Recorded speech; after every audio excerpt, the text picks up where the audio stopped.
Sebanyak 30 orang peserta pelatihan kompetensi dasar kader Posyandu Aceh melakukan praktek lapangan ke Posyandu Banjino yang terletak di Kampung Bung Cikok, Kecamatan Ingi Jaya, Aceh Besar.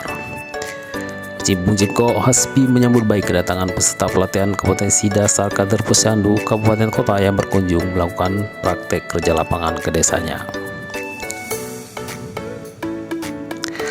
Sementara itu, Kapus Puskesmas Ingi Jaya Aceh Besar, Dr. Vina, yang ikut hadir langsung pada kegiatan praktek lapangan tersebut, mengatakan jika pihaknya saat ini sedang berproses untuk menjadikan layanan di Posyandu bisa melayani seluruh siklus hidup.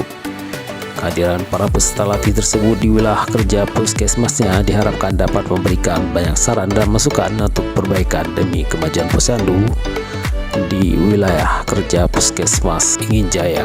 Kita berharap jika ada hal-hal yang baik yang ditemui di Posyandu ini bisa dibawa ke daerah masing-masing. Kita juga berharap jika masyarakat yang memanfaatkan layanan Posyandu agar semuanya tetap diberikan kesehatan.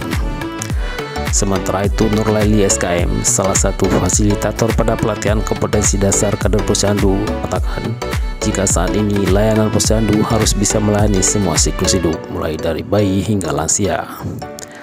Pelatihan kompetensi dasar kader Posyandu berlangsung selama 4 hari, mulai dari Senin 2 Desember 2024 hingga 5 Desember 2024. Pelatihan ini berlangsung di Hotel Rasa Mala, Banda Aceh. Pelatihan ini bertujuan untuk mendukung transformasi layanan primer dan meningkatkan kompetensi bagi petugas di kabupaten kota terpilih terkait dengan kompetensi dasar Posyandu dan diikuti oleh 30 peserta yang berasal dari 15 kabupaten kota di Aceh.